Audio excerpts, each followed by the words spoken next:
Graça e paz, amados e amadas, aqui é a Kátia Rios e nós estamos hoje em Isaías capítulo 12. E esse capítulo ele é bem curto, só tem 6 versículos.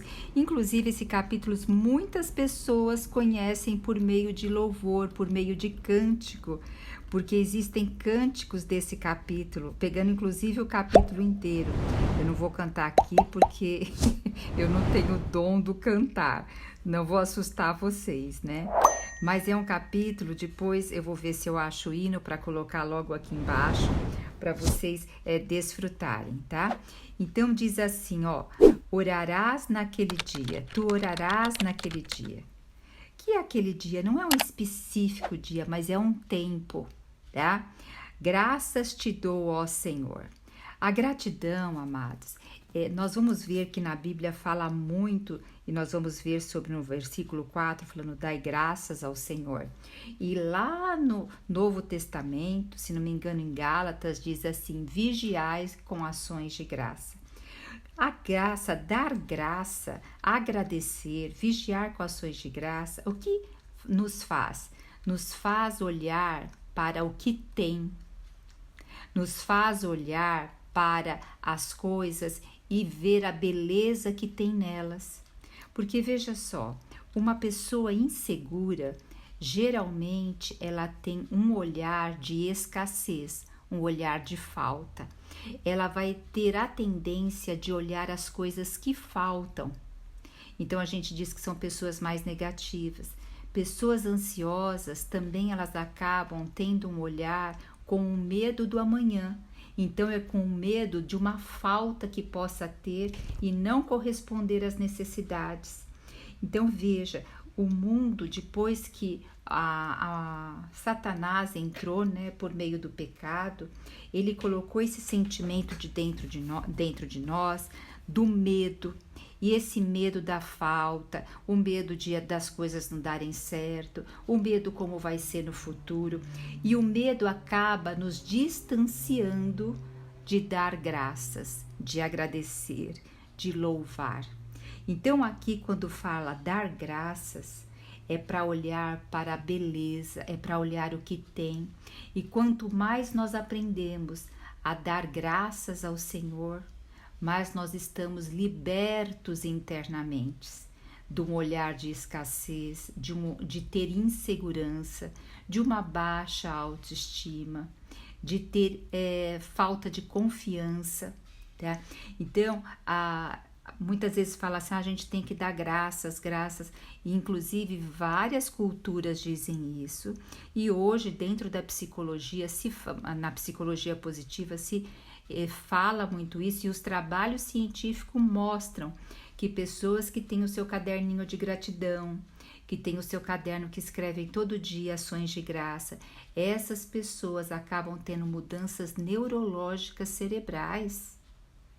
Veja, porque acabam sendo ansiolíticos, acabam sendo calmantes. Essas pessoas tendem a viver com mais plenitude, com mais felicidade.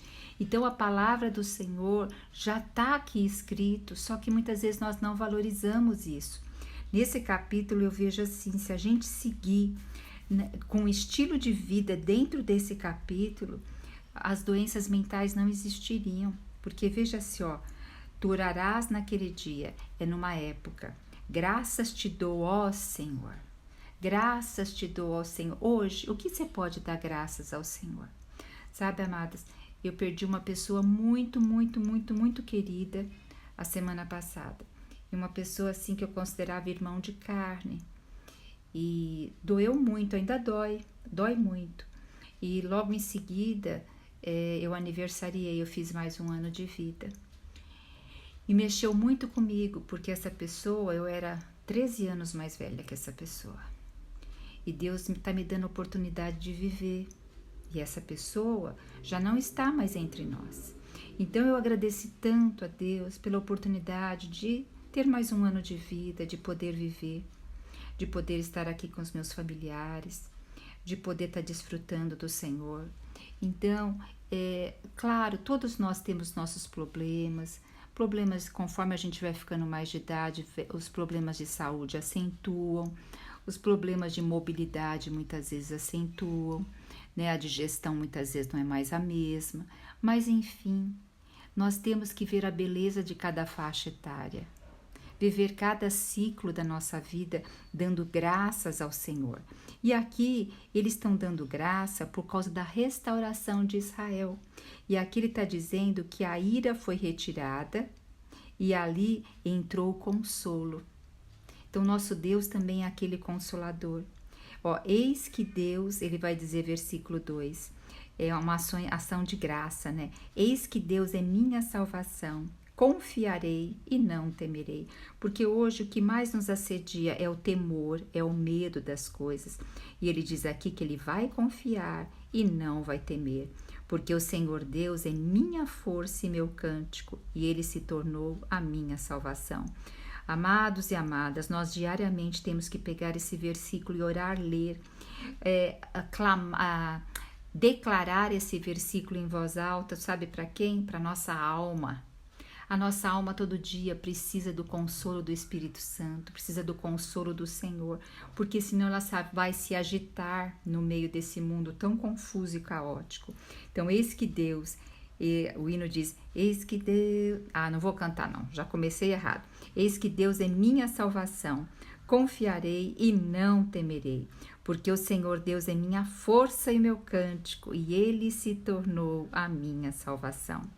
E agora ele vai dizer no versículo 3, vós, eu e você, com alegria tirareis águas das fontes da salvação. Sabe que a palavra diz que do nosso coração flui águas da fonte. Então, o que está no nosso coração há muito a ver do que nós estamos retirando dentro dele. Como está as nossas emoções tem a ver muito o que está dentro do nosso coração.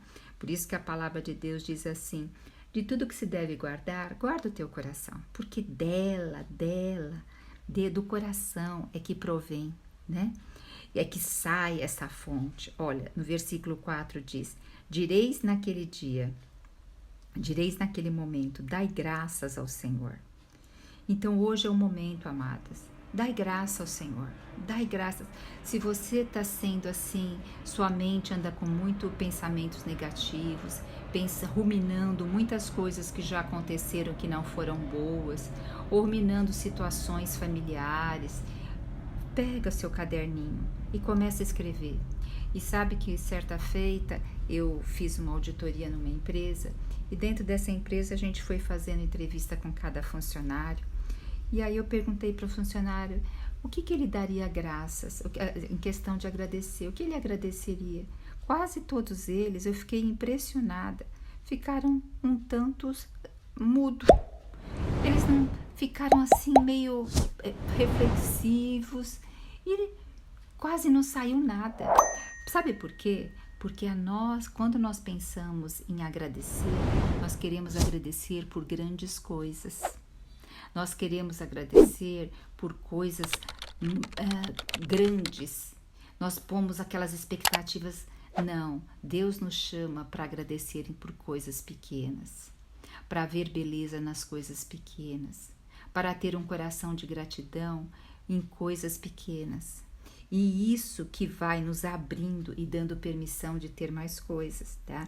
Então, começa aí seu caderninho de gratidão e vai invocando o Senhor, porque é por meio dele, é para ele, né? É como se diz, é por ele, por meio dele, para ele, tá? Tornai manifesto os seus feitos entre os povos, relembrai que é excelso o seu nome. Então, quando nós vivemos nessa vida, de estilo de vida de Cristo, nós vamos tornar manifesto quem? O nome do Senhor entre os povos, levar a palavra do Senhor, levar o quanto Ele realmente é esse consolador do nosso coração. Lembrai que é excelso o seu nome, não existe nome sobre qualquer nome que não seja para que todo joelho vai dobrar e toda língua vai confessar que Jesus Cristo é o Senhor. Não tem saída. Tá? Então, que tal nós fazermos isso com o constrangimento do amor e não com o constrangimento da ira, né? Do final. Cantai louvores ao Senhor, porque fez coisas grandiosas. Saiba-se isto em toda a terra. Veja, eles estavam cantando isso, declarando esse hino, esse canto de louvor, sem ainda ter a experiência de Jesus Cristo, sem ainda ter experiência quando Jesus veio, morreu, ressuscitou e mandou o Consolador hoje para estar conosco. E eles já tinham esse coração, quanto mais nós, que já temos a realidade do Espírito dentro de nós, né? Exulta e jubila, ó habitantes de Sião, porque grande é o Santo de Israel no meio de ti. Exulta e jubila, ó habitantes de Sião. Então nós devemos nos alegrar no Senhor. Sabe por quê? Porque hoje Cristo se tornou o quê? Deus homem, se tornou homem, habitou no meio de nós. E o que? Nos religou a Deus. Hoje nós não vivemos mais pela lei, nós vivemos pela graça. E hoje nós temos a palavra de Deus aqui impressa nas nossas mãos e temos a liberdade de falar dessa palavra, temos a liberdade de ouvir essa palavra. Então, amados, quanto mais a nós, vamos exultar e louvar, pois é grande é o Santo de Israel no meio de nós. Aleluia, Jesus Cristo é o nosso Senhor. Você já se viu sobrecarregada por pensamentos negativos e ansiedade? Deseja encontrar uma maneira de viver com confiança e proteção? No Salmo 23, escondem segredos poderosos que podem mudar a maneira como você enxerga a vida. Nesta aula, você vai descobrir esses segredos e aprender a viver com confiança, deixando para trás os pensamentos negativos que minam a sua felicidade. Com a sabedoria do Salmo 23, você aprenderá práticas e princípios que ajudarão a livrar-se da ansiedade e encontrará orientação para experimentar uma proteção duradoura e encontrar paz interior. Comece a transformar sua vida hoje mesmo. Entre no grupo para acessar a aula gratuitamente e venha descobrir a verdadeira confiança e proteção que você merece.